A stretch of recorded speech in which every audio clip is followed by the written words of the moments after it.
आज की कहानी है कॉफी इंडस्ट्री की सबसे बड़ी कंपनी स्टारबक्स। लोग इसे अपने स्टेटस का हिस्सा मानते हैं। इस कंपनी की शुरुआत एक मिडिल क्लास लड़के ने की थी। ये कहानी है स्टारबक्स के सीईओ हावर्ड शुल्ट्ज की, जिनका जन्म 19 जुलाई 1953 को न्यूयॉर्क में ब्रुकलिन नाम के शहर में हुआ था। इनके पापा एक ट्रक ड्राइवर थे और इनकी मम्मी रिसेप्शनिस्ट का काम करते थे। हावर्ड एक मिडिल क्लास फैमिली से बिलोंग करते थे, लेकिन कहते हैं ना, Success is not about where you start, but how high you aim and how hard you work to get there. Howard की कहानी भी कुछ ऐसी ही है। रोज स्कूल के बाद ये अपना टाइम बॉयज क्लब में बिताते थे, जहाँ से इनको कम्युनिकेशन, टीम वर्क और क्रिएटिविटी जैसे स्किल्स सीखने को मिले। इन्होंने अपनी graduation BA in communications Northern Michigan University NMU से कंप्लीट की। पढ़ाई खत्म करने के बाद हावर्ड जॉब ढूंढने लगे।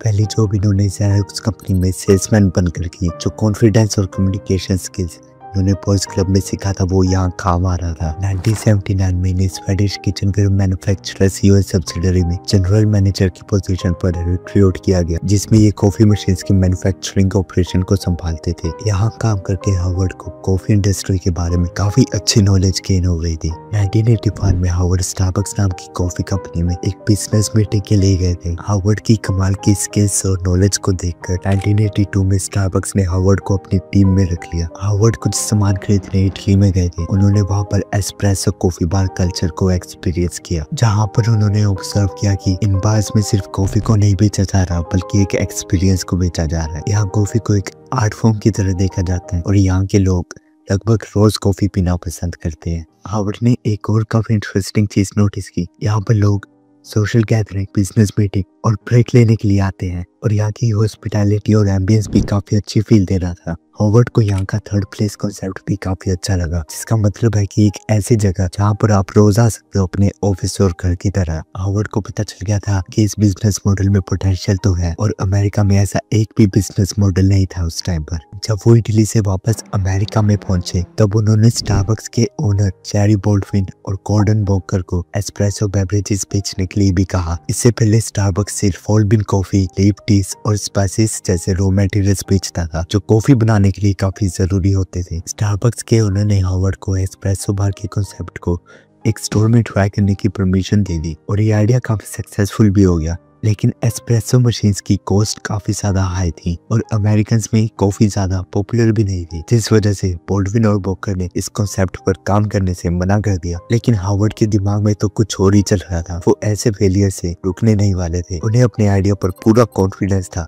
और उन्होंने स्टारबक्स कंपनी को छोड़ के खुद का बिजनेस स्टार्ट करने का फैसला किया, जिसके लिए उन्हें $4 लाख चाहिए थे। इस दौरान उन्होंने 500 एस्प्रेसो बार्स में विजिट किया और स्टोर की एक एक चीज को बड़े ध्यान से ऑब्जर्व किया, जैसे कि customer behaviour, ambience, design, barista craftsmanship और मेन्यू वैरायटी। इन सबको समझने के बाद हावर्ड का कॉन्फिडेंस और ज्यादा बढ़ गया था अपने आइडिया के ऊपर। अब उनके दिमाग में ये एक क्लियर विजन बन गई थी, बस जरूरत थी तो सिर्फ फंडिंग की। स्टारबक्स ने इस आइडिया पर $150,000 इन्वेस्ट किए और एक लोकल डॉक्टर रोड मॉर्गलिस ने $1 लाख इन्वेस्ट किए थे। बाकी की इन्वेस्टमेंट हावर्ड ने कुछ इन्वेस्टर से उठाई थी। 1986 में हावर्ड ने अपना पहला स्टोर खोला, जिसका नाम एल.जी. ने रखा। हावर्ड कॉफी बनाने का रॉ मटेरियल अभी भी स्टारबक्स से ही लेते थे। एल.जी. नाम एक न्यूज़पेपर के ऊपर रखा गया था। इस स्टोर में काफी कम लोगों के बैठने की जगह थी और बैकग्राउंड में ओपेरा म्यूजिक को लगाया जाता था। यहाँ का मेन्यू कुछ ऐसा दिखता था।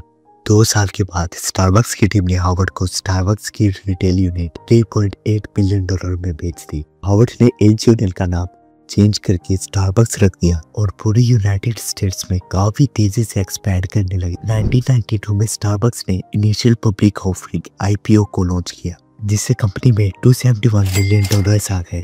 1999 में स्टारबक्स ने चाइना की मार्केट में कदम रखा। चाइना में लोग टी पीना पसंद करते थे, लेकिन उन्हें एस्प्रेसो कॉफी काफी यूनिक और इंटरेस्टिंग लगी और स्टारबक्स वहाँ के लोकल फ्लेवर्स को अपने सिग्नेचर बेवरेजेस में इन्फ्यूज करने लगे, जो चाइना के लोगों को काफी पसंद आया और चाइना सबसे फास्टेस्ट ग्रोइंग मार्केट बन गया, जहाँ पर हर 15 घंटे में एक नया स्टोर ओपन होता है। चाइना में स्टारबक्स रिजर्व रोस्टरी को भी बनाया गया, जो 30,000 स्क्वायर फुट स्पेस पर बना था और इसके ऊपर 1000 स्टेप्स हैं, जो कि स्टारबक्स की इंफॉर्मेशन बताते हैं।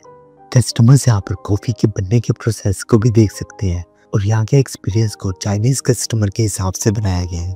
अगली मार्केट हावर्ड ने शिकागो सेलेक्ट की, क्योंकि यहाँ का मौसम ठंडा रहता है और यहाँ कोई लोकल गैदरिंग की भी जगह नहीं थी, तो यहाँ पर सक्सेस के चांसेस काफी ज्यादा थे। लेकिन ये इतना आसान भी नहीं था। सिएटल से शिकागो 2000 माइल्स की दूरी पर था, जिस वजह से फ्रेश रोस्टेड कॉफी को सप्लाई करना काफी मुश्किल था और काफी टाइम तक शिकागो के आउटलेट लॉस मेकिंग थे।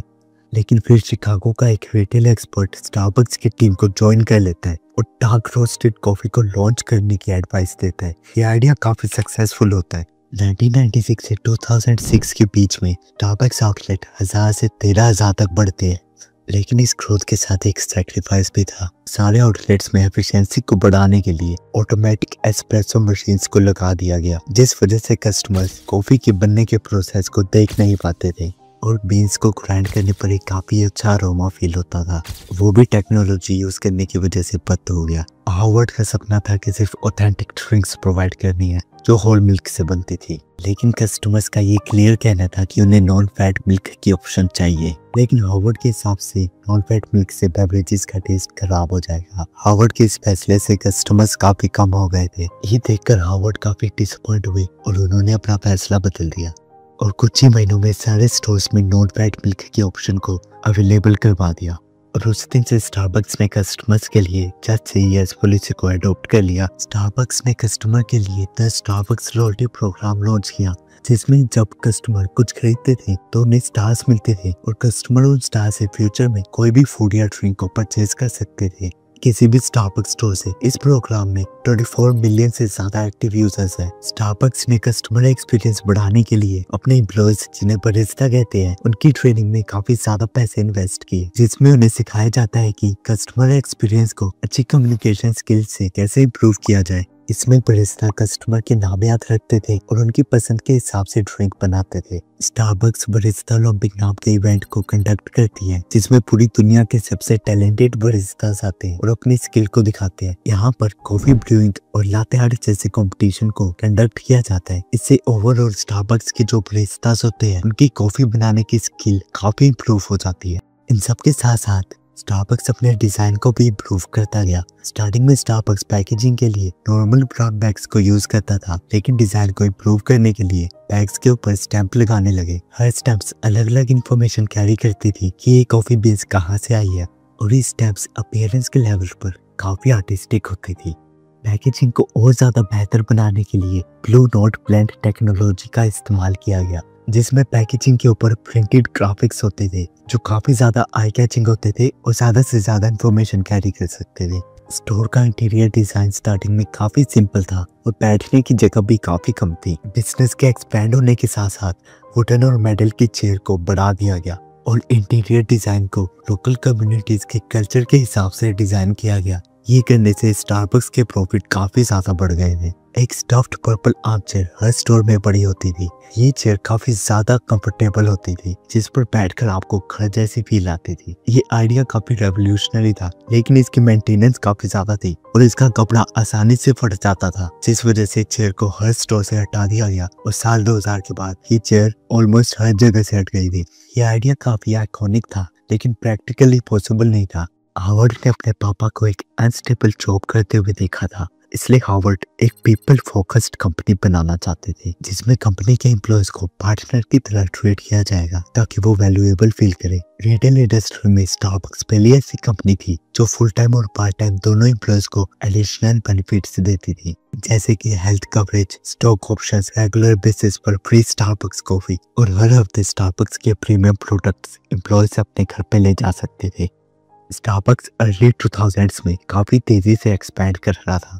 तब एम्प्लॉयज ने स्टारबक्स के खिलाफ वर्किंग कंडीशंस को लेकर आवाज उठाई और स्टारबक्स के एम्प्लॉयज ने स्टारबक्स के खिलाफ लीगल एक्शंस लिए, ये बताते हुए कि उन्हें नॉर्मल टाइम से ज्यादा काम करवाया जाता है और अंडर स्टाफ होने की वजह से पीक आवर्स में उन पर काफी ज्यादा प्रेशर आ जाता है। वर्कर्स की शिफ्ट भी रेगुलर नहीं थी। जिस टाइम पर कस्टमर ज्यादा आते थे, मैनेजर वर्कर को उसी टाइम बुला लेते थे और जिस टाइम कस्टमर कम होते थे, उस टाइम एम्प्लॉयज को भी कम कर दिया जाता था। एम्प्लॉयज को अपनी अगली शिफ्ट का पता ही नहीं होता था, जिस वजह से वर्कर्स अपनी पर्सनल लाइफ के काम और बाकी रिस्पॉन्सिबिलिटीज को मैनेज नहीं कर पाते थे।